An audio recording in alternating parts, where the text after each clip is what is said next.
Fala pessoal, sejam muito bem-vindos, muito bem-vindas à nossa discussão sobre intoxicações exógenas e algumas emergências psiquiátricas. Eu sou o Pedro Pérez e eu vou conduzir essa conversa com vocês. Nessa vídeo a gente vai conversar sobre dois capítulos diferentes. A gente vai falar primeiro então sobre intoxicações exógenas, eu vou conversar um pouquinho sobre o diagnóstico diferencial das principais síndromes tóxicas e o manejo desses pacientes, e depois disso a gente vai para uma outra área um pouquinho diferente, mas também muito importante, que são algumas emergências psiquiátricas. Então eu vou conversar um pouquinho sobre ideação suicida, como que a gente faz uma avaliação inicial desse paciente no pronto-socorro, como que a gente deve se portar como generalista em relação a esses casos. Depois disso eu vou conversar um pouquinho sobre diagnóstico diferencial de agitação e delírio, e mais importante, que eu acho que esse é um dos erros mais comuns que eu vejo na prática, é sobre o manejo de agitação psicomotora aguda, né? Manejo farmacológico e não farmacológico. A gente vai conversar um pouquinho sobre isso é muito importante também, e é uma situação extremamente frequente na prática clínica. E depois a gente ainda vai fazer uma breve pincelada sobre síndrome de abstinência alcoólica, que é uma das causas de agitação psicomotora, mas que tem alguns aspectos particulares. Então vamos lá, pessoal. Começando nossa discussão sobre intoxicações exógenas, tá? Eu queria trazer primeiro para vocês que esse é um quadro extremamente comum e muitas vezes grave. É uma das principais causas de morte de pacientes jovens, e a gente tem vários cenários possíveis. A gente pode ter desde a ingesta não acidental, então contaminações não intencionais, acidentais do paciente, ou às vezes num contexto laboral, então às vezes o paciente pode ter contato, por exemplo, com alguma coisa tóxica no trabalho, ou o paciente pode ter tomado sem querer, até situações em que a gente tem ingestas intencionais, às vezes como tentativa de suicídio, por exemplo. Lembrar também que muitas vezes a gente vai ter uma ingesta de um único tóxico, mas às vezes também a gente vai ter uma ingesta simultânea de vários tóxicos. Isso também é uma coisa importante da gente estar trazendo nesse momento.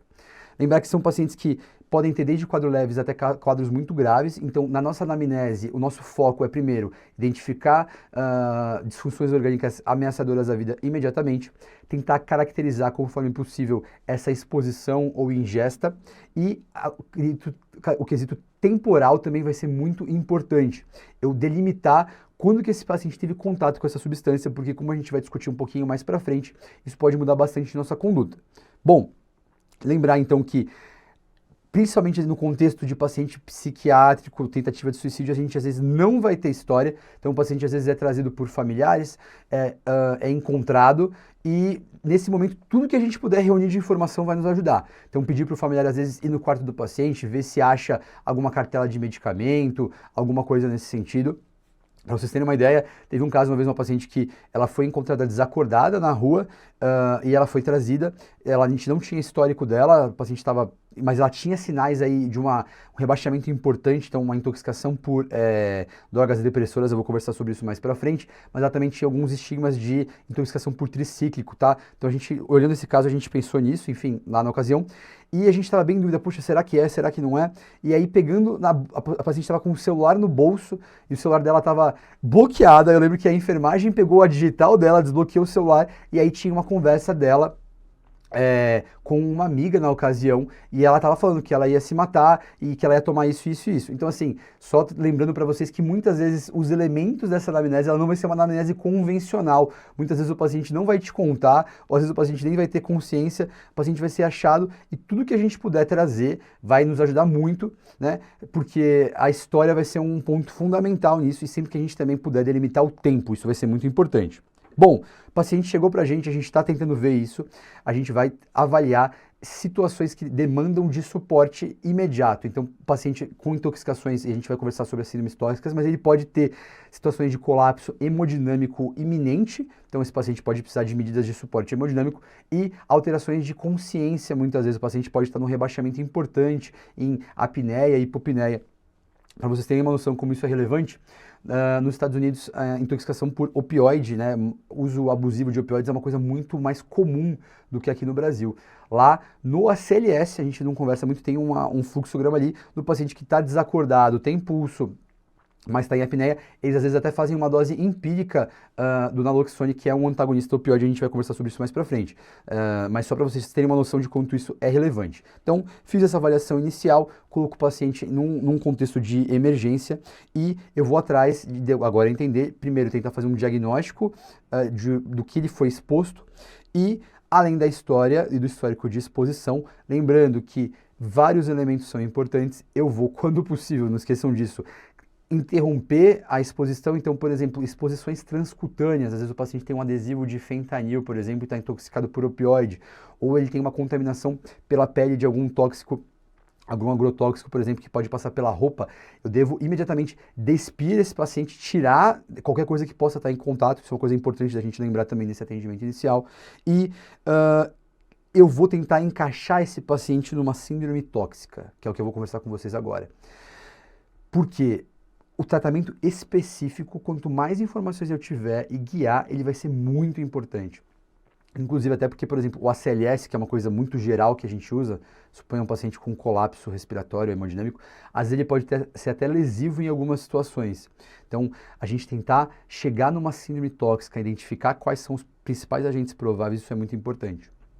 Lembrar também que eu devo fazer, assim que possível, contato com o centro de apoio aí toxicológico da região. Por exemplo, aqui em São Paulo a gente tem o CEATOX, que é um serviço do SUS gratuito, que vocês pegam um telefone na internet em qualquer momento e ele tem um plantão 24 horas que vai te ajudar a conduzir esse caso. Isso é muito importante, tá? Mesmo que você tenha, às vezes, um diagnóstico certeiro do que você acha que o paciente ingeriu, você tem, às vezes, uma história contundente e você sabe manejar esse caso, é muito importante você estar em contato com eles. Primeiro porque lembrar que tentativa de suicídio é uma coisa de notificação compulsória, eles vão então documentar esse caso e entender isso. Segundo porque a gente vai ter uma questão epidemiológica, então é importante nessa situação. Segundo porque eles vão passar para a gente um manejo bem seguro do qual exame tem que pedir, quanto tempo esse paciente tem que ser observado nos protocolos e nas evidências mais atualizadas. Então é importante a gente sempre estar fazendo esse acompanhamento junto com eles. Bom, conversado todas essas coisas da avaliação inicial, eu vou tentar encaixar o meu paciente numa síndrome tóxica. Às vezes isso não vai ser possível, mas a ideia é que os sinais e sintomas que esse paciente tem, né, principalmente alguns sinais básicos, então como por exemplo pupila, alteração de sinal vital, coisas assim mais específicas, principalmente quando esse paciente não consegue contar pra gente o que aconteceu, vai ajudar a gente a fazer o diagnóstico de substâncias potencialmente e provavelmente envolvidas. Isso vai guiar o nosso manejo. Então, o que a gente vai olhar? Que vai ajudar a gente para a gente tentar encaixar o nosso paciente numa síndrome tóxica. Lembrar que isso às vezes não vai ser possível, porque às vezes o paciente pode ter coingesta de várias substâncias, então ele não vai conseguir, a gente não vai conseguir encaixar ele, mas fazer esse diagnóstico é uma coisa que ajuda bastante. A gente vai olhar estado neurológico, então a gente vai procurar por sintomas neurológicos, desde agitação, alucinação, rebaixamento do nível de consciência, isso vai ajudar a gente a encaixar o paciente. A pupila ajuda a gente bastante, então algumas alterações pupilares, midríase, miose, elas são sugestivas de algumas etiologias, como a gente vai conversar mais para frente. Sinais vitais, então a gente vai olhar basicamente sinais cardiorrespiratórios, então frequência cardíaca, PA, frequência respiratória, são coisas que vão ajudar a gente também. E alguns sintomas associados, principalmente sintomas às vezes cutâneos, por exemplo, rubor, coisas assim. E sintomas gastrointestinais, então o paciente tem diarreia ou tem retenção urinária, isso também vai ajudar a gente, vocês vão ver mais pra frente por quê. E no final de tudo isso, tendo encaixado o nosso paciente aí numa síndrome tóxica, a gente vai pensar nos agentes mais comuns e tentar casar tudo isso com a história. Então vejam que é um puzzle, é bem um quebra-cabeça, assim, é uma coisa bem do House, assim, e é bem legal. Geralmente são quadros que, eles são pacientes graves, que têm um diagnóstico difícil, então são geralmente aí casos bem integrantes, e que se você não seguir esses passos, você pode acabar se perdendo. Então, depois da avaliação inicial, que eu mencionei para vocês, a gente vai tentar delimitar esse paciente em síndromes tóxicas. Eu vou conversar um pouquinho com vocês sobre as principais síndromes tóxicas, mas antes de eu entrar, porque assim, claro, se você está suspeitando de uma intoxicação exógena, você pode abrir um guia, pegar a nossa tabela aqui, tentar encaixar o seu paciente. Mas é interessante conhecer, memorizar alguns aspectos de algumas síndromes tóxicas para você conseguir pensar nelas. Porque lembre, muitas vezes a intoxicação exógena, ela vem um quadro meio estranho, o paciente foi achado, geralmente a história não vem bonitinha. O paciente tomou 35 comprimidos de paracetamol há 2 horas. Geralmente não é assim que vem a história, tá, pessoal? Geralmente tem várias coisas juntas, então esse entendimento ajuda muito no manejo dos casos. E conhecer algumas alterações e saber o que olhar. Então a gente já conversou sobre o que vocês devem olhar. E para a gente encaixar algumas coisas da síndrome tóxica, eu queria recordar para vocês uma coisa que é um conhecimento, na verdade, bem básico, tá? É de área básica isso, que é a questão do sistema nervoso simpático e parasimpático. Então, Lembrar que o sistema nervoso simpático, olha, de uma maneira bem resumida, tá? Para vocês verem que um conhecimento muito simples disso já vai te ajudar aí em algumas coisas. Então, o sistema nervoso simpático, que tem a ver com síndromes adrenérgicas, com tônus de adrenalina, ele é uma situação de luta e fuga. Então, eu tenho um paciente que ele vai ter, então a gente vai lembrar então dos principais efeitos da ativação simpática. Isso vai nos ajudar muito. Então, ele vai ter aumento da frequência cardíaca, aumento da pressão arterial, as pupilas vão ficar dilatadas, o paciente vai ter midríase. Além disso, o paciente pode ter agitação. O paciente está numa reação de luta e fuga. Eu não quero que esse paciente, eu não vou gastar energia do meu corpo em trato gastrointestinal. Então, eu tenho diminuição da motilidade do trato gastrointestinal, posso ter retenção urinária, posso ficar com a boca seca. Então, lembrar aí que quando eu falo de sintomas adrenérgicos, eu penso nisso.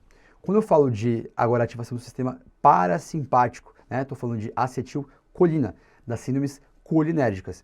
É o contrário, né, de uma maneira bem resumida, lembrando lá. Então, é a reação do cara que está em repouso. Então, o que eu vou ter na síndrome colinérgica? Eu tenho uma diminuição da frequência cardíaca, diminuição eventualmente da pressão arterial. Eu posso ter sintomas de produção de secreções respiratórias do trato gastrointestinal, posso ter hipermotilidade intestinal, posso ter diarreia e vou ter também alterações no nível de consciência, porque a acetilcolina é um importante neurotransmissor. Lembrando que, e aí a gente vai ter uma terceira síndrome, isso acaba ficando um pouquinho complicado, que é a síndrome anticolinérgica, que ela vai ter alguns aspectos, lembrar que esses sistemas são antagônicos. Geralmente, quanto mais ativação simpática eu tenho menos parasimpática e vice-versa. E essa vai sendo um equilíbrio que o organismo vai tendo. Então, lembrem disso, é uma coisa bem da área básica, que isso vai te ajudar já muito a diferenciar esses pacientes, nessas três síndromes, tá? Então, lembrar que a síndrome anticolinérgica ela vai ter alguns aspectos bem parecidos com a síndrome adrenérgica, mas ela vai também trazer algumas diferenças que eu vou conversar com vocês. Bom, síndrome colinérgica, então, relembrando o que a gente vai ter um paciente que ele vai estar com confusão mental, né? Pode até estar em coma, então lembrar que a acetilcolina tem essa questão também de neurotransmissor, que é um neurotransmissor importante. As pupilas vão estar mióticas, lembrem disso, né? A acetilcolina é todos parasimpático, pupila miótica, e aí eu vou ter uma desativação cardiovascular. Então, é um paciente que geralmente está com hipotensão, bradicardia, bradipneia e eu tenho aumento de secreções. Então, imagina o tônus parasimpático ativado. Ele pode ter incontinência urinária, diarreia, então aumento aí do trato gastrointestinal. E ele pode também ter fraqueza, fasciculações, são outras alterações associadas. Então, pessoal, vocês veem como assim, não precisa decorar essa tabela, mas se vocês conseguem entender o raciocínio, vocês conseguem ter isso na cabeça e pensar ali na hora. Quais são os principais agentes associados? São os inseticidas organofosforados e carbamatos, mas também alguns medicamentos. Às vezes nicotina, então paciente que tem PET de nicotina, usou nicotina demais, e também pilocarpina e fisostigmina, tá? Então, era só para trazer para vocês assim uma ideia. Então, o meu objetivo não é que vocês fiquem decorando as síndromes tóxicas, mas com esse conhecimento vocês vão conseguir, na verdade, pensar nisso, né, na maioria dos casos. E agora eu vou falar da síndrome anticolinérgica, que vocês vão ver que ela vai lembrar um pouco a síndrome adrenérgica com algumas diferenças. A primeira coisa é que sem acetilcolina, eu tenho uma alteração importante no sistema nervoso central que começa com agitação, confusão, mas ela termina em coma. Isso é uma diferença, já que a síndrome adrenérgica, eu vou falar aqui comparando as duas, não faz, tá? Lembrar que as duas, então, vão estar associadas aí a um desbalanço do simpático parasimpático com um favorecimento do simpático e um desfavorecimento do parasimpático, mas só a anticolinérgica vai fazer alteração importante no nível de consciência. Ambas a gente vai ter midríase importante, então nesse caso a pupila não vai ajudar a gente a diferenciar. Ambas eu vou ter taquicardia, mas uma coisa que chama muito atenção é que na síndrome adrenérgica, geralmente eu tenho uma hipertensão mais marcante, tá? Eu posso ter hipertensão também na síndrome anticolinérgica, mas geralmente na síndrome adrenérgica eu tenho uma hipertensão marcada, o paciente é bem hipertenso, tá? Vocês vão ver, são intoxicações por drogas estimulantes, geralmente o paciente chega às vezes até em urgência e emergência hipertensiva, então isso é uma coisa que é marcante que faz a gente pensar nisso. De sintoma, ambos podem ter hipertermia, alterações tipo crise convulsiva, de hiperestabilidade, mas na anticolinérgica a gente vai ter algumas questões de retenção urinária, que é mais marcada nisso, né? O paciente fica com retenção urinária, diminuição da motilidade do trato gastrointestinal, que isso não é às vezes tão marcante na síndrome adrenérgica, tá? Em relação a agentes mais relacionados da síndrome anticolinérgica, são os tricíclicos. É muito importante conhecer, porque tricíclicos fazem síndromes tóxicas extremamente graves, então a gente vai falar mais deles lá pra frente. Os tricíclicos também podem se apresentar como uma síndrome serotoninérgica, que eu vou conversar mais pra frente também, mas a gente precisa ter isso em mente. Além disso, várias outras drogas podem ter efeito anticolinérgico, então antihistamínico, antiparkinsoniano, antiespasmódico, atropina, enfim. Lembrar então que muitas vezes a gente pode ter uma síndrome anticolinérgica num caso que não é típico de uma intoxicação exógena. Às vezes é um paciente idoso que está usando alguma dessas medicações que teve um aumento na dose ou tomou errado, a gente tem que pensar nisso. Já a síndrome adrenérgica, eu estou falando principalmente de drogas estimulantes. Estou falando de cocaína, anfetamina, efedrina e às vezes também teofilina e às vezes até cafeína, por exemplo, pode fazer isso. Lembrar que situações de hipertiroidismo importante também podem fazer, né? Então a gente está falando de intoxicação exógena, então às vezes intoxicação por hormônio tiroidiano, mas assim, eu quero que vocês lembrem do paciente que realmente usou droga estimulante. Eu acho que esse é o paciente principal que deve estar na cabeça de vocês, esse perfil. Síndrome serotoninérgica. Agora a gente não vai falar mais tanto de simpático para simpático, a gente tem que conhecer a síndrome serotoninérgica, que, como o nome diz, tem um excesso aí da ativação da serotonina. Então, do ponto de vista neurológico, o paciente vai ter confusão e agitação, tá? Geralmente não faz um rebaixamento de nível de consciência importante, mas pode fazer em algumas situações mais graves. O paciente também está midriático, ele tem taquicardia, hipertensão, taquipneia, mas não tanto contra o adrenérgico, tá? E o que chama muito a atenção na síndrome serotoninérgica? Ali o paciente tem hiperreflexia, ele tem muito tremor, isso também pode acontecer nas outras, mas uma coisa que eu queria lembrar para vocês que geralmente é bem marcante da síndrome serotoninérgica é o rubor facial. O paciente faz muito rubor, ele fica com uma pele vasodilatada, com rubor, isso é uma coisa que pode às vezes acontecer nas outras um pouco, mas que ela é bem marcante da síndrome serotoninérgica, tá? Também pode ter trismo às vezes, pode ter diarreia, então vejam que ele acaba fugindo um pouco ali das outras síndromes por isso.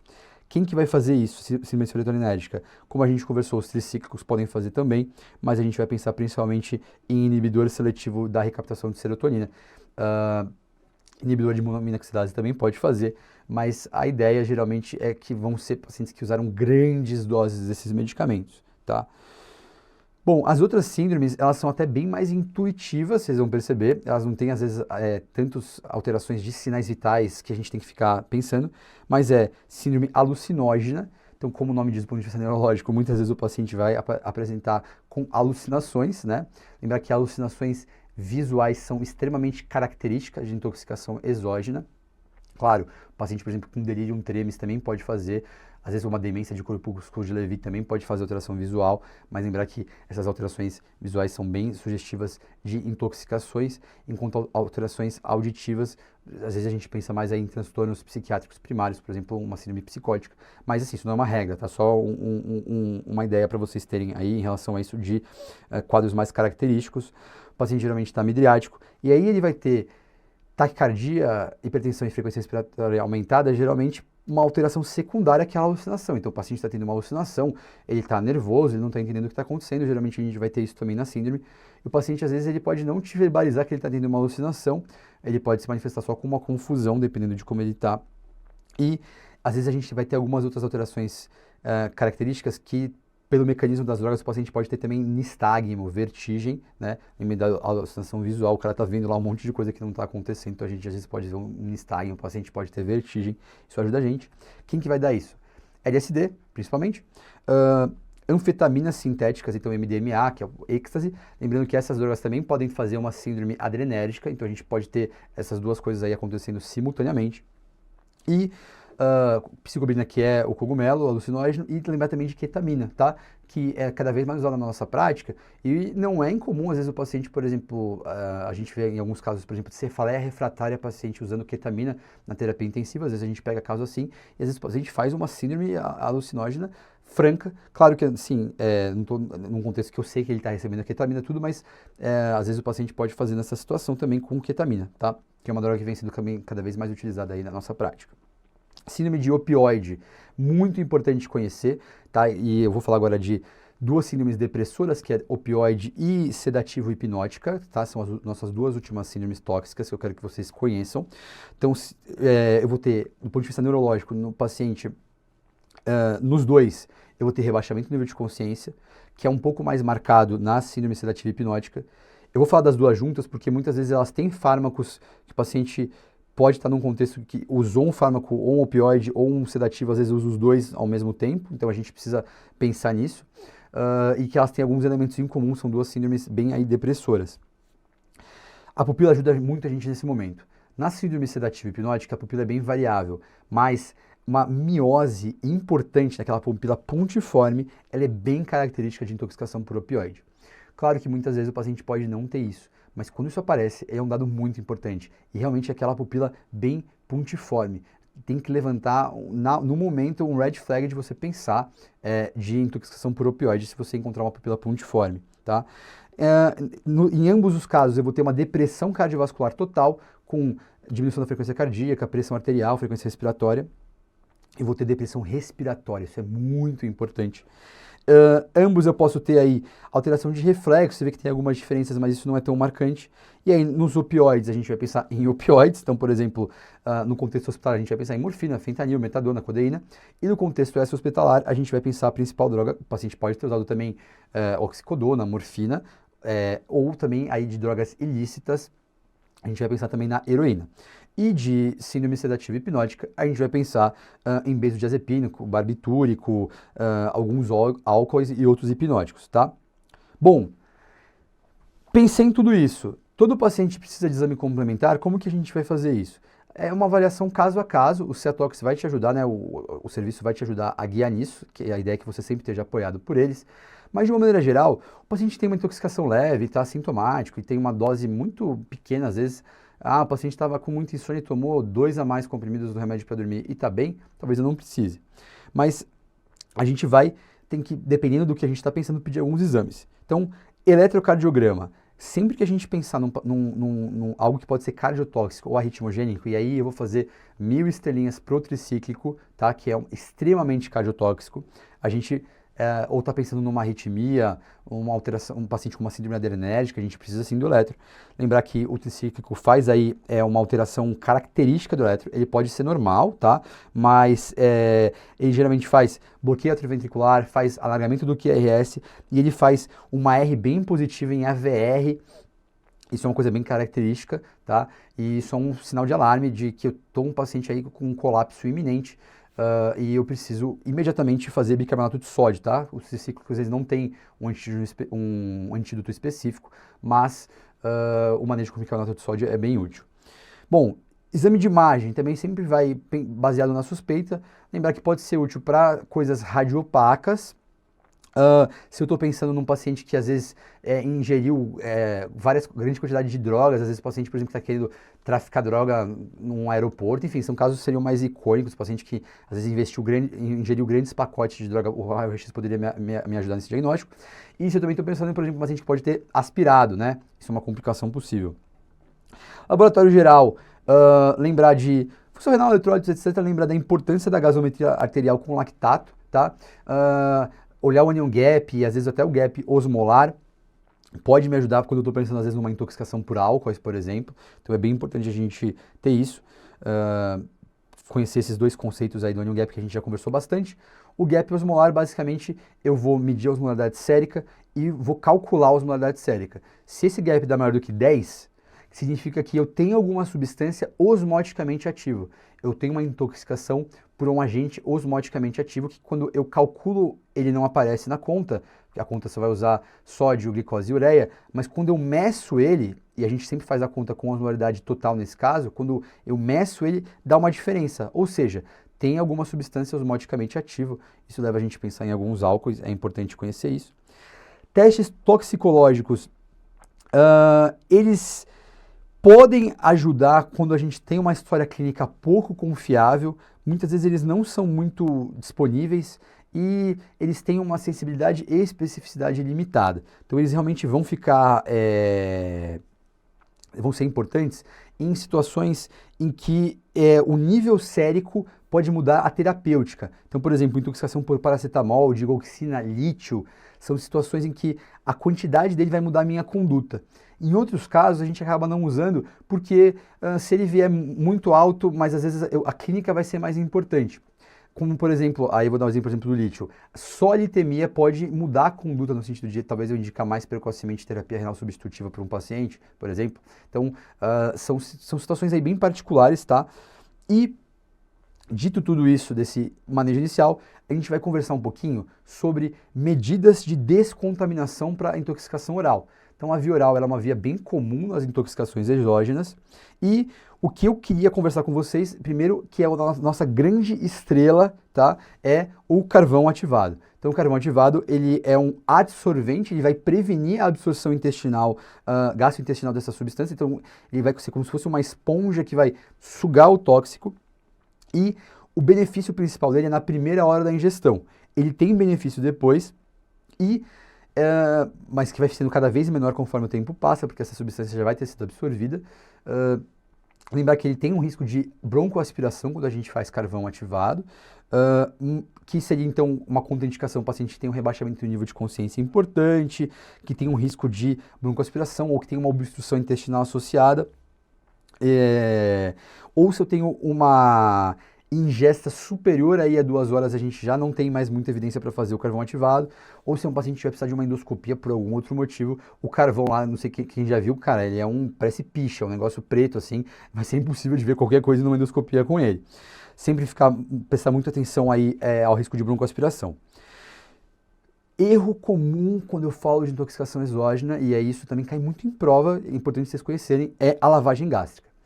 A lavagem gástrica é um método invasivo, que vou passar, por exemplo, uma sonda nasogástrica, eu vou instilar e vou colocar soro e vou aspirar, vou ficar fazendo essa lavagem gástrica mesmo, como o nome diz. Ela tem benefício também em algumas situações, lembrando que principalmente na primeira 1 a 2 horas, mas cada vez mais ela está em desuso. Por quê? Porque o carvão é muito superior. E o que acontece na prática é que muitas vezes a lavagem gástrica vai atrasar o carvão. Então, a ideia é que eu posso considerar sim, em situações que são uma ingesta muito fatal. Então, por exemplo, o cara usou cianeto a menos de 1 hora, meu Deus do céu, eu posso considerar isso. Idealmente nos primeiros 30 minutos, mas não pode atrasar o meu carvão ativado se eu tiver indicação. Lembrando que se a ingesta foi de alguma substância corrosiva, como por exemplo um álcali, está proscrito. Se eu tenho um risco importante de broncoaspiração, está proscrito. Então a gente acaba não usando isso, tá?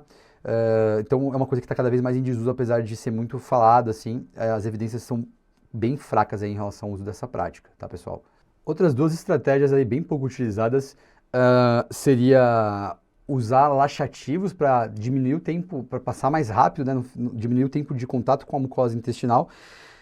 Indicações bem limitadas, como ingesta de grandes pacotes de drogas, são coisas que a gente não vai usar muito na nossa prática. E induzir êmese, né, com indutores é uma coisa que também não tem benefício, tá? Porque ela atrasa o carvão ativado e tem muito risco de complicação, então não tem benefício. Existem aí alguns métodos de eliminação avançada, tá? Principalmente aí terapia renal substitutiva, que a gente pode usar hemodiálise, hemofiltração, hemoperfusão. Tem algumas situações e às vezes até também só alcalinização urinária. Tem algumas substâncias que podem ter benefício disso, então lítio, alguns álcoois, paracetamol, barbitúrico, enfim. A ideia é só vocês saberem que isso existe, mas isso vai ser uma coisa geralmente que o especialista vai prescrever. É importante vocês conhecerem aí alguns antídotos específicos. Então, tem uma tabelinha para vocês com antígenos específicos aí das substâncias. Mas eu queria conversar com vocês sobre 2 aí que são bem importantes que a gente vai usar bastante na prática, que é o naloxone e o flumazenil. Então, o naloxone, ele é um antagonista opioide, tá? O nome comercial Narcan. Ele é um rápido reversor opioide e ele é um recurso valioso no manejo de pacientes com intoxicação por opioides. Então eu queria que vocês conhecessem então esse mecanismo de ação. Eu coloquei para vocês a dose certinha e quais são as indicações, mas qual que é a grande ideia, tá? Quando a gente vai prescrever e usar o naloxone? É eu evitar de entubar um paciente. Então qual que seria a ideia? Se eu tenho um paciente que eu tenho segurança que o diagnóstico é esse, e ele está com um nível de consciência e, mais importante, com um padrão respiratório. Então, quando eu vou usar naloxone, meu objetivo é restaurar padrão respiratório, não nível de consciência. Não vou indicar por nível de consciência, vou indicar por padrão respiratório. Isso é muito importante, tá? Esse é um paciente que eu faço naloxone, né? Eu posso até repetir, coloquei as doses para vocês certinhos, eu vou dando um suporte respiratório para ele. Uma coisa muito importante do naloxone é também que se eu fiz uma certa dose e o paciente não melhorou, a causa provavelmente não é, a causa dessa apneia, hipopneia, rebaixamento de consciência, não é o opioide. Então, nessa situação, eu vou entubar o paciente e vou pensar em outras causas, tá? Então, assim, só trazer para vocês isso. Lembra que o naloxone também ele tem uma meia-vida limitada e alguns opioides têm uma meia-vida longa. Então, diante dessa situação, às vezes eu posso precisar repicar o naloxone. Também escrevi para vocês certinho como é que a gente vai fazer isso, tá? Outro primo aí, não tão legal do naloxone é o flumazenil. Então, o flumazenil, ele é um antagonista do receptor de benzodiazepínico. Então, teoricamente, ele teria aí um papel na reversão de intoxicações por benzodiazepínico. Mas a gente precisa conversar um pouco sobre o flumazenil, porque às vezes eu vejo o pessoal usando ele mais do que deveria. Então, quem que pode se beneficiar de flumazenil? É um paciente que tem uma intoxicação por benzodiazepínico e que eu vou, de novo, a ideia é eu vou poupar uma intubação, então o paciente que está com um padrão respiratório insatisfatório, eu vou restaurar esse padrão. Só que o flumazenil tem algumas questões muito importantes. Ele diminui muito o limiar convulsivo. Então, ele é totalmente proscrito em qualquer paciente que eu tenha um risco de convulsão, então paciente com histórico de epilepsia, coisas assim. E se eu tiver história de coingesta de outras substâncias junto com o benzodiazepínico, então totalmente proscrito, principalmente se eu tiver algum estimulante ou tricíclico. Então, se eu tiver na jogada aí uma intoxicação desconhecida, uma intoxicação que possa envolver qualquer outro estimulante ou tricíclico, ou um paciente com risco aí, ele está proscrito. Então, assim, na prática do médico da emergência, vai ser muito improvável que você tenha uma segurança de falar, não, esse paciente só tomou benzodiazepínico, é uma intoxicação que eu tenho certeza que é isso, ele não tem nenhum antecedente de risco convulsivo, vou fazer. É muito improvável, tá? Se você fizer flumazenil num paciente que usou tricíclico junto, você vai entrar em status epiléticos, tá? Então é uma coisa muito importante vocês terem essa consciência. Quem que acaba usando muito? Nossos amigos anestesistas. Muitas vezes o paciente, às vezes ele vai para um procedimento, um paciente liso, que não tem nenhum antecedente, o médico lá faz uma dose controlada de um benzodiazepínico, e aí o procedimento acabou, o paciente às vezes não acordou tanto, tem um efeito residual aí da anestesia, ele quer, enfim, e às vezes eu vejo às vezes o colega anestesista às vezes faz isso no contexto de sedação e de anestesia, tá? Mas é importante vocês também conheceram. E aí para fechar a gente traz aí alguns princípios de alguns agentes não farmacológicos, então alvejantes, soda cáustica, detergente, inseticida, que tem aí colas, enfim, que tem aí outros mecanismos de ação só para que vocês conheçam. Bom, pessoal, estamos terminando aqui nossa discussão sobre intoxicação exógena. Eu acho que então a ideia, recapitulando, é a gente sempre fazer uma anamnese tem que ser bem house, assim, de você caçar elementos que muitas vezes não vão estar claros. A gente depois vai tentar, a gente vai fazer uma análise inicial desse paciente, suporte de sinais vitais, respiratório, hemodinâmico, vou entrar em contato com o Ceatox, vou tirar a roupa se tiver alguma coisa que possa estar ainda em contato com essa substância. Vou tentar delimitar na anamnese o tempo de exposição, porque isso vai mudar a minha conduta. Se eu não tiver segurança do que foi ingerido, eu vou encaixar meu paciente numa síndrome tóxica. Vou lembrar da importância e da indicação dos principais exames complementares. No manejo de intoxicações via oral, vou lembrar da importância do carvão ativado, principalmente precocemente. Vou lembrar que lavagem gástrica e outras medidas, só situações muito específicas que estão em desuso. Vou lembrar que algumas substâncias demandam de métodos avançados, como por exemplo são substâncias dialisáveis. Então, eventualmente, frente a situações graves de substâncias dialisáveis, a gente vale sim a pena usar a mão desses métodos. Conversamos depois sobre alguns antídotos específicos. Conversei sobre naloxone para opioide, flumazenil para benzodiazepínico. E não conversei, mas, gente, é muito importante e muito, muito frequente lembrar da N-acetilcisteína como um antídoto específico da intoxicação por paracetamol, que muitas vezes pode ter um quadro clínico inicial brando, o paciente chega bem, mas ele evolui com insuficiência hepática fulminante ali nas próximas horas. Então, é muito importante a gente pensar nisso também, lembrar do paracetamol. que, por exemplo, na Europa é a principal causa de transplante hepático em pacientes adultos jovens, a intoxicação por paracetamol, tá? Então a gente tem que lembrar muito disso, é uma causa muito importante, muito grave potencialmente, e que chega às vezes muito bem, diferente das outras intoxicações, que geralmente o paciente chega muito mal e vai melhorando, porque teoricamente você cessou o contato dele com o agente. O paracetamol ele tem um efeito tóxico tardio. E por fim, só mencionamos aí outras substâncias também tóxicas que são não farmacológicas, como por exemplo álcalis, bateria, supercolas, enfim, só para que vocês saibam que isso existe. E eu acho que com isso a gente fechou aí o manejo inicial. Bom, pessoal, é isso. Agora a gente vai seguir para a segunda parte da nossa discussão, que vão ser algumas emergências aí e urgências psiquiátricas, incluindo agitação e síndrome de abstinência alcoólica. Vou começar conversando com vocês sobre ideação suicida e o que o clínico tem que saber e pensar num paciente que chega com uma queixa assim no pronto atendimento. A primeira coisa sobre ideação suicida que eu queria que vocês soubessem é que o clínico ele tem um papel muito importante nesse cenário, porque quando você pega todos os pacientes que tiveram suicídio, se você olha retrospectivamente, 80% deles procurou nos últimos 12 meses um serviço de pronto atendimento geral, enquanto só 25% deles procuraram, por exemplo, atendimento psiquiátrico especializado. Então, muitas vezes é um paciente grave que às vezes pode até não ter um histórico psiquiátrico ainda definido, né, e que você como clínico pode atuar aí nisso. Então, isso são situações extremamente prevalentes, né? A gente vê que os transtornos depressivos e outros transtornos psiquiátricos têm uma prevalência cada vez maior nos dias de hoje, então a gente precisa saber manejar isso. Bom, a primeira coisa frente a um paciente com ideação suicida, né, ou que teve uma tentativa suicida e está clinicamente bem, é a gente primeiro afastar situações ameaçadoras à vida. Então, por exemplo, o paciente está com uma intoxicação exógena, ele está precisando de um suporte, então é ver se esse paciente está clinicamente bem, essa é a primeira coisa. A segunda coisa é a gente também se certificar de que o paciente não tem acesso a nenhum método fatal ali naquele momento.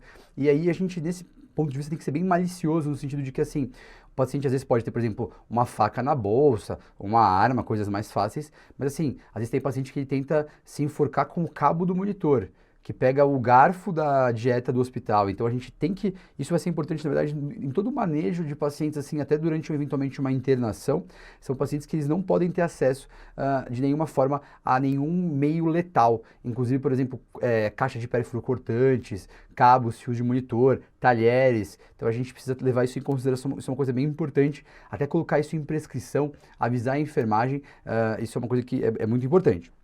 Bom, a gente vai avaliar, depois de excluir dessas situações aí mais graves, quais são os fatores de risco para comportamento suicida que esse paciente tem e quais são os fatores de proteção. Então, a gente tem aí nos estudos estatísticos, a gente sabe quais são os principais fatores de risco e principais fatores de proteção. Então, eu queria só ilustrar para vocês alguns deles. Obviamente, a tentativa prévia é um fator de risco importante. Então, tipo, o paciente já tentou várias vezes e nunca se matou, é PT, isso é uma coisa que às vezes ela não é valorizada, mas sim, o paciente já ter tido tentativa prévia é muito importante. O paciente ter algum outro transtorno psiquiátrico, ter história familiar, algum sinal de impulsividade, desesperança, quando você conversa com ele, você sente isso. Além disso, homens, principalmente homens que estão separados, solteiros, divorciados, e principalmente mais velho, acima dos 50 anos, é um fator de risco também importante. Apesar de as mulheres jovens terem mais taxas de tentativa de suicídio, é o homem idoso, principalmente separado ou solteiro, que mais comete suicídio. Além de comorbidades clínicas, histórico de trauma na infância, outras coisas assim. Como fator de proteção, e a gente sempre vai pesando essas duas coisas na hora de entender o que está acontecendo aí e atuar de maneira adequada, a gente vai avaliar o suporte social, familiar. Outros fatores protetores é estar gestante. Claro que assim, se eu estiver falando de um transtorno relacionado à gestação, por exemplo, um baby blues, talvez isso possa estar agudizado naquele momento, mas em linhas gerais, estar gestando ou ser mãe, né, maternidade é um fator de proteção, religiosidade, ter um estilo de vida saudável. E, claro, também acesso restrito aí a métodos letais, como, por exemplo, armas de fogo. Uma outra coisa importante é que, às vezes, na anamnese, muitas vezes o paciente não vai chegar a falar assim, doutor, eu estou querendo me matar. Muitas vezes isso vai vir num ato dele, ou você começa a perceber isso pela história, e nesse momento faz parte da anamnese psiquiátrica a gente perguntar ativamente sobre ideação suicida, né? E diretamente, muitas vezes, ó, o senhor pensa em se matar, eu sei que isso às vezes pode parecer que algumas pessoas podem pensar que, poxa, se eu estou perguntando, será que eu não estou induzindo o paciente a fazer isso? E na verdade a ideia é que se você perguntar de uma maneira empática, cuidadosa, o paciente vai sentir que o sofrimento dele te importa e isso vai até ajudar na formação de vínculo entre vocês dois. Então, a gente tem, claro, estratégias de comunicação específicas, mas de uma maneira específica, de uma maneira simplificada, a gente perguntar de uma forma empática é uma coisa que vai até, eventualmente, ajudar na formação de vínculo.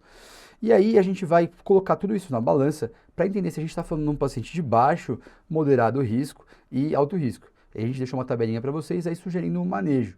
Mas de uma maneira assim bem simplificada, o paciente de baixo risco é o paciente aí que tem uma ideação frouxa, né? Ele não tem um método, ele não tem uma data, ele tem uma ideação assim, eu tenho vontade de sumir. Às vezes é uma coisa inespecífica, assim, mas isso é muito diferente de um cara que tem um plano. O fato de ter o plano e principalmente uma data é um fator muito preocupante. Então, por exemplo, o paciente fala assim, não, olha, eu tenho um plano, tenho um método, eu pensei, eu vou comprar uma corda tal dia, eu vou fazer uma carta tal.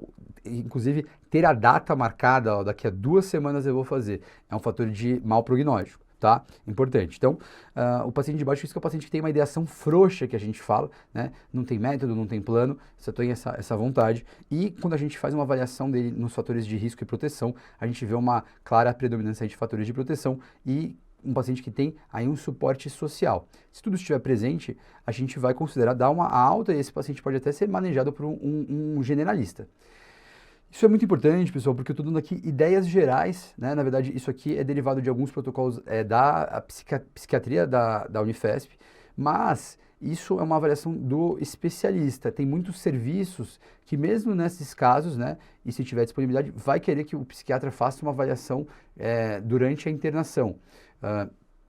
E isso, só para vocês saberem, vai variar muito aí do protocolo de cada instituição. Então, se atentem também qual que é o protocolo da sua instituição em relação a isso, mas a gente está trazendo aí uma ideia geral. Então, é seguro, nesse caso, a gente considerar aí uma alta aí e um acompanhamento pelo generalista. E aí vocês vão ver que a gente coloca aí moderado baixo risco, moderado alto risco, o paciente que ele começa aí a ter um plano um pouco mais estruturado, mas sem caráter imediato, e aí tem fatores protetores, e o moderado alto risco é um paciente que ele já começa a ter fatores de risco aí, menos fatores protetores. Nesses casos, se for moderado bem para baixo risco, né, então uma ideação, mas com bastante fator de proteção, bastante suporte social, a gente pode até considerar uma alta com uma avaliação ambulatorial psiquiátrica precoce. Mas no paciente aí que já tem uma predominância de fatores aí de risco, com poucos fatores de proteção, a gente já vai ficar mais preocupado em liberar esse cara e aí talvez eu vá querer a avaliação de um psiquiatra naquela internação. E por fim, o paciente de alto risco que tem um plano bem estruturado, de caráter imediato, com método, etc., e que ainda tem predominância de fatores de risco, é um paciente de muito alto risco, que inclusive vai ser considerado, além da avaliação do psiquiatra, internação psiquiátrica. Né? Enquanto esse paciente estiver sob os seus cuidados como clínico, né, lembre-se que, de novo vou frisar isso, não dá nenhum acesso a métodos letais. Isso é muito importante, isso às vezes passa despercebido. Então, bisturi, pérfuro, cabo de monitor, talher, enfim, tudo isso é um paciente que tem que ficar sob vigilância 24 horas por dia. O familiar tem que ficar junto o tempo todo, né, preferencialmente. Bom, claro, se você tiver dúvida na classificação, claro, suponha sempre aí o mais grave, né, porque realmente é uma situação aí com um risco potencial muito grande.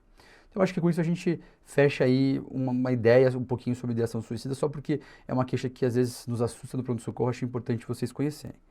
Para fechar nossa discussão aí de termos mais da psiquiatria, né? Nessa aula aí, depois de ter falado de intoxicação exógena e ideação suicida, a gente vai conversar um pouquinho sobre agitação psicomotora e agressividade. A primeira coisa que eu queria trazer para vocês é que, na verdade, existem várias doenças, né, além dos transtornos psiquiátricos primários, que podem se manifestar com agitação e agressividade. Tem até aquele mnemônico, né, Find Me, das principais causas, então F de causas funcionais ou psiquiátricas, que aí de fato vão ser os transtornos psiquiátricos, mas outras causas, então, por exemplo, no I a gente vai pensar em infecção, às vezes uma encefalite pode fazer uma alteração importante, ou às vezes até Uma infecção mais branda pode fazer um delírio, por exemplo. No N a gente vai pensar em causas neurológicas. Então, por exemplo, às vezes o paciente tem um acometimento temporal, um quadro demencial que está começando, enfim, a gente vai pensar nisso também.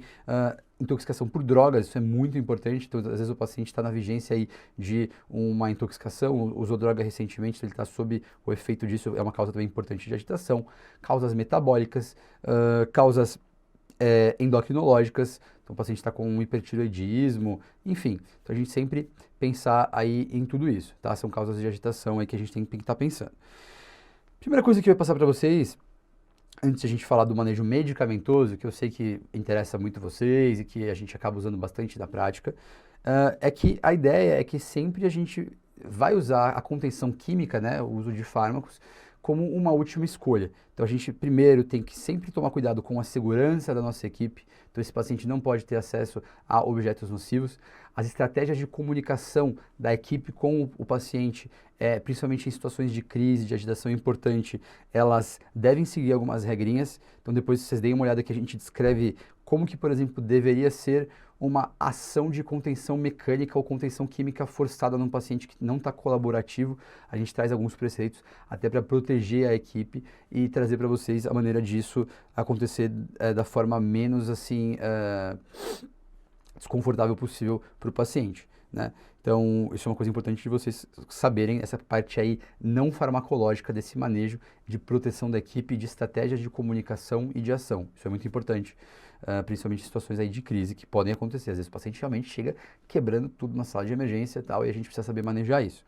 Bom, quando a gente fala de medidas farmacológicas, então a gente já esgotou as estratégias de comunicação verbal, e a gente aí, o paciente está refratário, a gente pode considerar contenção química e ou farmacológica. Geralmente a contenção química e ou mecânica, né? Química farmacológica e ou mecânica. Geralmente a contenção mecânica ela realmente fica aí como um último caso para o paciente que realmente está refratário a todas as medidas e oferece perigo a si próprio ou à equipe ou outros pacientes. Bom, quando a gente fala de fármaco, e aí é isso que eu queria trazer bastante para vocês, que vão estar aí prescrevendo, vão estar trabalhando na emergência, na UTI, vão ter contato com isso, a gente vai principalmente utilizar benzodiazepínicos e antipsicóticos. Então são drogas aí com propriedades ansiolíticas e sedativas, né? E conhecer os perfis farmacológicos e farmacodinâmicos dos principais representantes aí desses grupos é muito importante, porque a escolha correta do fármaco e a prescrição correta dele vai ser muito importante para que a gente tenha um controle aí satisfatório dessa situação, tá? Um princípio que eu queria colocar para vocês, eu vou comentar um pouquinho sobre as principais drogas, as principais classes e comentar um pouquinho sobre elas, é que geralmente a gente, vamos supor então, vou dar um exemplo aí, geralmente a gente usa haloperidol e prometazina, né, que é um combo aí, o famoso Aldol e Fenergan, que é IM, então o paciente que não está colaborativo, está quebrando tudo, vai fazer um Aldol e um Fenergan IM, por exemplo. E vamos supor que a gente passou 15 minutos, então foi feita a prescrição correta, na dose correta, passou 15 minutos e esse paciente continua, por exemplo, agitado, está numa agitação refratária. Isso acontece às vezes. Paciente jovem que tem metabolismo mais ativo, ou que tem mais massa, ou que já é usuário de drogas, por exemplo, algumas vezes, eles têm um metabolismo mais rápido, são menos sensíveis, a gente às vezes precisa fazer mais droga para controlar.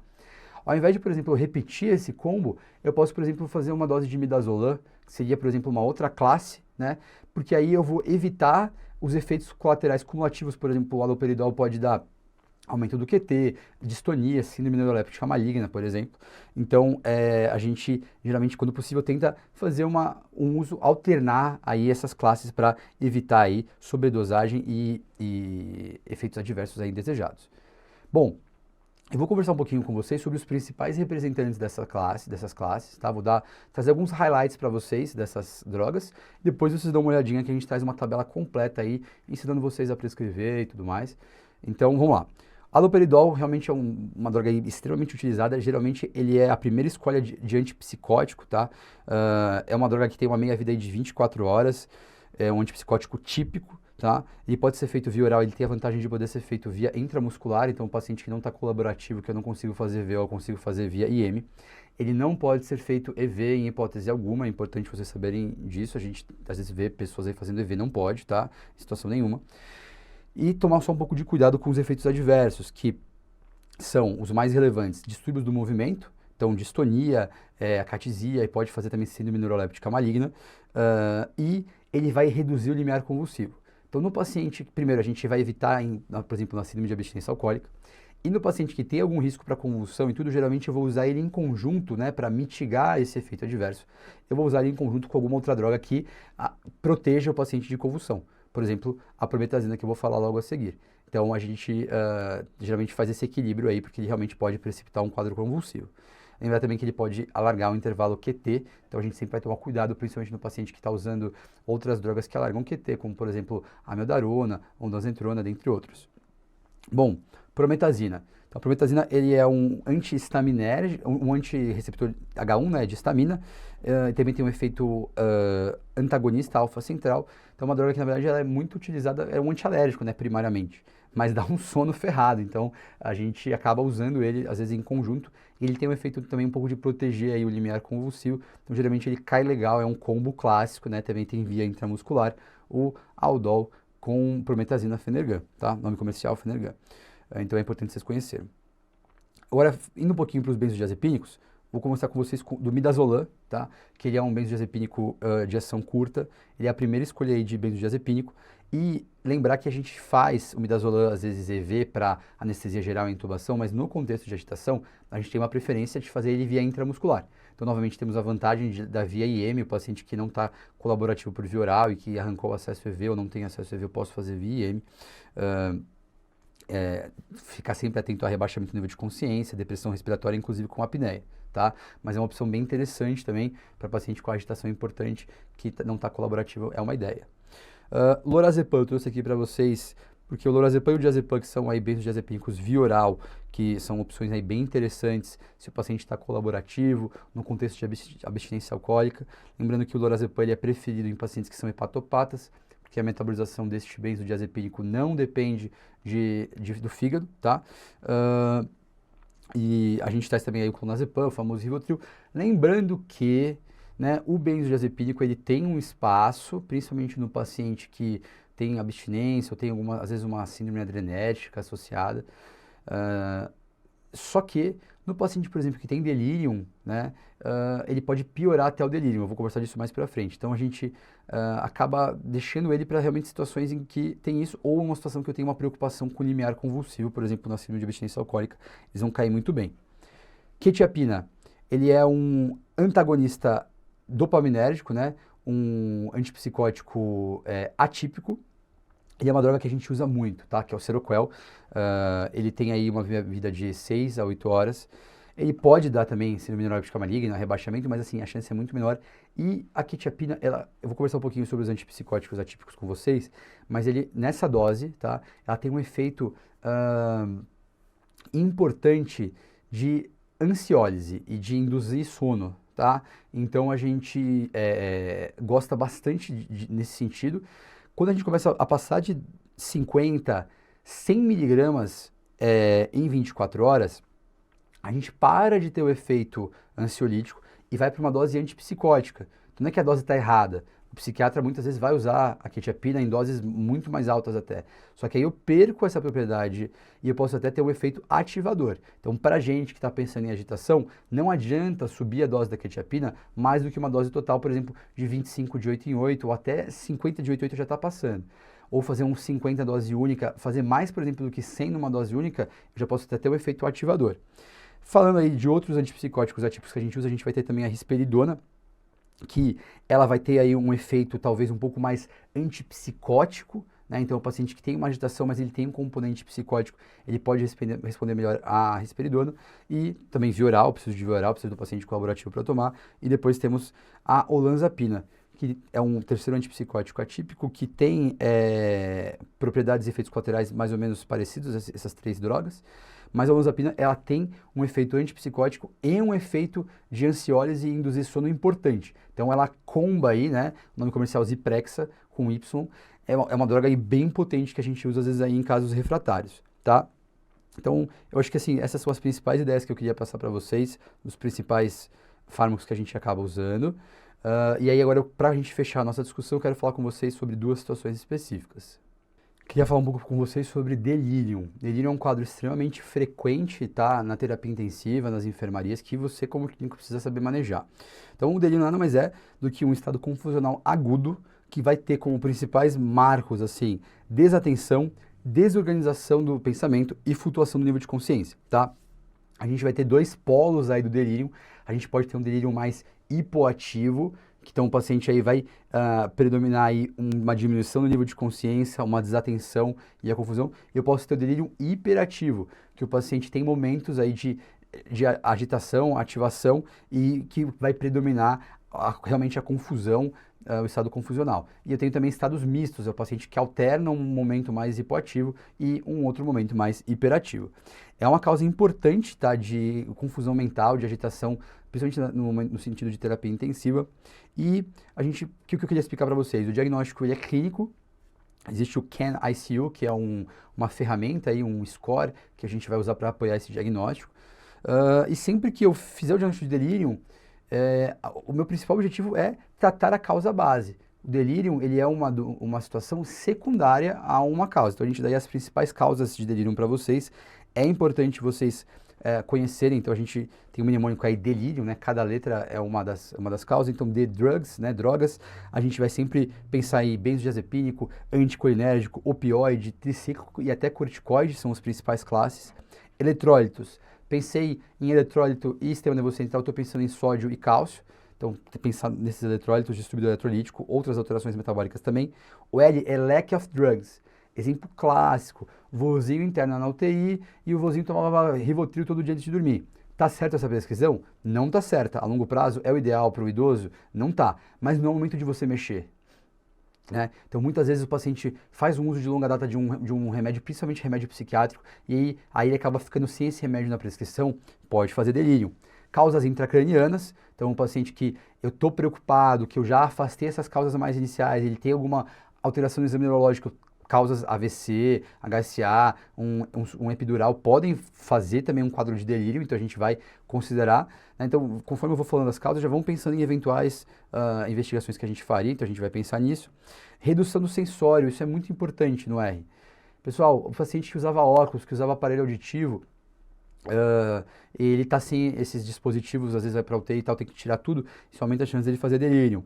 E infecção, clássico, muitas vezes, principalmente no paciente idoso, uma infecção urinária, por exemplo, pode se manifestar exclusivamente como um quadro de delírio. O paciente começou a ficar confuso, o vozinho está confuso, está com uma fala alterada, tudo, e aí você vai ver se acha um quadro infeccioso, por exemplo. Quando a gente vem aqui no urinária, que seria retenção urinária ou fecal, então o paciente que fez uma retenção urinária ou está constipado, isso também pode fazer delírio, principalmente no paciente idoso, novamente, né? E a gente no M fala de outras causas metabólicas e miocárdio, então às vezes até um infarto, tudo pode se manifestar como delírio. Então a gente sempre tem que pensar aí em todas essas causas, tratar a causa base, com certeza aí é o mais importante. E o foco do manejo do delírio é, com certeza, além do tratamento da causa base, medidas não farmacológicas. Então a gente vai evitar ambientes muito barulhentos, a gente vai estimular a presença de familiares o máximo de tempo possível, a gente vai fazer correções, então o paciente usava óculos, a gente vai devolver o óculos, o paciente usava aparelho auditivo, a gente vai voltar ao aparelho auditivo dele. Existem protocolos de orientação temporoespacial, então falar para o paciente e orientar os familiares que também o façam. Seu João, hoje é terça-feira, são hoje 14 horas, está de manhã, está de dia, está de noite. Vamos supor, você sempre pode puxar isso. O paciente tem um hobby, por exemplo, ele adora futebol. Ontem o Corinthians jogou, é a final, tudo. Vocês podem trazer isso para trazer o paciente de volta no contato com o mundo externo. Lembrar que, então, contenção mecânica sempre vai ser a nossa última opção. Realmente, o paciente que está querendo arrancar dispositivo, que está aí... outra coisa importante, tirar dispositivos também é uma coisa que pode ajudar. Então o paciente está com aquela sonda nasointeral, uma sonda vesical de demora que não tem mais indicação, poxa, vou tirar também, isso pode ajudar. E aí, se a gente falhar nessas medidas aí, a gente vai para o controle, a contenção química ou mecânica. A mecânica sempre é a última opção, contenção química, geralmente a gente vai evitar benzodiazepínicos, como eu falei para vocês antes, eles podem piorar o delírio, deixar o paciente ainda mais confuso e ainda mais agitado, então a gente vai evitar. A gente vai preferir os antipsicóticos típicos, geralmente, e às vezes aquele paciente que está com um quadro mais brando, né, que está com a via oral patente, que aceita, ele só está um pouquinho confuso, mas está agitado ali, às vezes a gente pode até tentar um antipsicótico atípico, por exemplo, uma quetiapina, seria uma opção também interessante. Então acho que com isso a gente fecha aí o delírio, que é uma causa importante de agitação psicomotora, que o clínico tem que conhecer e saber manejar, E aí, por fim, eu só vou conversar um pouquinho com vocês sobre síndrome de abstinência alcoólica. Então, o paciente que é exposto, né, ao álcool por grandes quantidades em longos períodos de tempo, lembrando que o álcool ele vai ter um agonismo GABAérgico no sistema nervoso central, ele vai ao longo do tempo diminuir a quantidade de receptores GABA e vai aumentar a quantidade de receptores excitatórios. Enquanto o paciente está bebendo, está tudo bem. Quando ele para de beber, geralmente 5 a 10 horas após, para ou diminui a quantidade, né, de ingesta, ele pode abrir um quadro de síndrome de abstinência alcoólica, que é um quadro que vai ter o pico de piora, né, que ele começa com sintomas mais brandos como ansiedade, agitação, insônia, tremores, náuseas, vômitos, e aí depois ele pode evoluir 24 e 48 horas após, tendo um pico de piora aí entre 48 e 72 horas, com outros sintomas mais graves como crises convulsivas, alucinações táteis, visuais, auditivas. Um pouquinho mais tardiamente, geralmente depois das 48 horas, existe também o delirium tremens, né, que é o paciente que tem um quadro marcado aí por desorientação, confusão, febre, né, hipertermia, uma síndrome adrenérgica importante, o paciente fica hipertenso, taquicárdico, e ilusões, né, aquele clássico do paciente ficar vendo as aranhas no corpo dele. Lembrando que a diferença entre ilusão e alucinação, o paciente vê uma coisa do nada. Ilusão, o paciente está vendo alguma coisa, por exemplo, ele vê o soro pingando, mas ele vê uma aranha andando, então ele meio que tem uma distorção de uma realidade que está lá. Então, o delírio tremens é um quadro que também pode ter crise convulsiva associada. São quadros aí extremamente graves. Para vocês terem uma ideia, síndrome de abstinência alcoólica tem uma mortalidade geral de até aí 5%, dependendo do estudo. Então, a gente está falando de um paciente que é potencialmente grave, tá? E os sintomas podem durar, né, depois dessa fase pior aí de 2 a 3 dias, geralmente até 1 ou 2 semanas esses sintomas podem perdurar. Então a gente precisa saber fazer a avaliação desses pacientes. A avaliação inicial, a gente vai lembrar da nossa querida tiamina, né, e ácido fólico, para todo mundo que eu não sei o status nutricional, então para realmente afastar aí que eu possa ter um componente aí de Wernicke-Korsakoff, aquela coisa toda. São pacientes também que geralmente têm muita hipomagnesemia, hipocalemia, estão depletados, então a gente vai fazer esse manejo clínico de suporte inicial, isso é muito importante. E aí depois, feito essa monitorização inicial, essas medidas iniciais clínicas, a gente vai fazer um rastreio metabólico infeccioso. Lembrar que infecções têm uma associação importante com delírio. Por quê? Por que o paciente parou de beber? Às vezes o paciente pode ter parado espontaneamente, legal. Muitas vezes o paciente, na verdade, está com uma infecção, está com algum outro problema que levou ele a parar de beber. Então a gente precisa também estar bem atento aí em relação a isso. Lembrar também cuidado com, às vezes, outras substâncias que podem estar envolvidas, se o paciente tiver, às vezes, transtorno de uso de dependência de múltiplas substâncias, tá? Bom, feito isso, a gente vai fazer de uma maneira objetiva, a gente vai graduar, né, a gravidade desse paciente. Então, a gente vai usar, tem vários scores, eu trouxe como exemplo aí para vocês o que a gente mais utiliza aqui é o CIL, a AR, e a gente vai com sintomas, então é um score clínico que vai avaliar tremores, náusea, desorientação, cefaleia, vários sintomas, ele vai pontuando, e aí a gente vai separar esse paciente aí em leve, moderado, grave. Lembrar então que o paciente leve, que tem o CIL menor do que 9, ele pode ser manejado até mais ambulatorialmente, com doses baixas de benzodiazepínico e retorno precoce no psiquiatra. O paciente que tem uma síndrome de abstinência moderada aí já, ele precisa ficar em ambiente hospitalar. A gente pode até fazer uma dose mais alta de benzodiazepínico, a gente faz geralmente o diazepam, por exemplo, 10 miligramas, e a gente reavalia, às vezes ele pode melhorar rapidamente, a gente pode seguir aí o caminho como uma abstinência leve. Se o paciente não melhorar, a gente vai entender ele como uma síndrome de abstinência mais grave, vai obter a avaliação do psiquiatra, vai observá-lo em ambiente hospitalar. Lembrar que se o paciente for hepatopata, eu já conversei com vocês isso antes, a gente vai trocar o diazepam por lorazepam.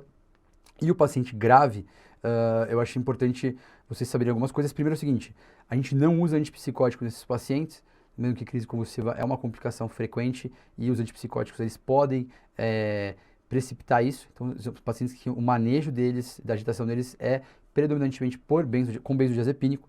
E aí a gente vai fazer o benzodiazepínico EV, né, sempre em bolos lento. E a gente vai repetindo essas doses a cada 30 minutos, né, com reavaliações frequentes desse paciente, cada 2 em 2, 4 em 4 horas, e vai titulando essa dose de benzodiazepínico.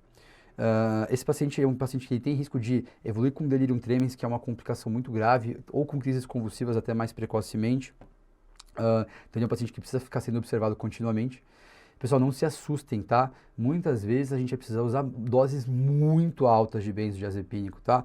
Doses assim de 100, 200 miligramas por dia de diazepam. Então não se assustem, são pacientes que às vezes precisam de doses realmente muito altas, porque eles têm toda uma alteração na conformação cerebral de receptores, né, de neurotransmissores. Então a gente precisa ter isso em mente na hora que a gente está tratando esses pacientes. Paciente que tiver crise convulsiva, que é uma complicação infelizmente aí comum, a gente vai afastar outras causas, né? Provavelmente fazer um estudo de neuroimagem, etc. Retratar causas metabólicas, corrigir eletrólitos, tudo. E lembrar só que uma coisa importante, a gente não usa fenitoína nesses pacientes. Então a nossa famosa identalização, a gente não vai usar nesses pacientes, a gente vai preferir aí diazepam e se tiver refratário a gente vai usar fenobarbital ou às vezes até mesmo propofol. Eu acho que é isso. A gente trouxe aí um capítulo que fala sobre intoxicações exógenas, né, que é um assunto à parte, mas que tem a ver com psiquiatria, uma emergência psiquiátrica. E depois a gente conversou sobre ideação suicida, como que é a nossa avaliação inicial em relação a isso. Conversamos depois sobre agitação psicomotora, é uma queixa, né, uma situação extremamente frequente na prática, sobre manejo químico, manejo não farmacológico também. E fechamos agora com delírio e síndrome de abstinência alcoólica. Pessoal, deem depois uma olhada na questão para vocês verem como que esses conhecimentos aparecem na prática e qualquer coisa estamos à disposição. Valeu, pessoal!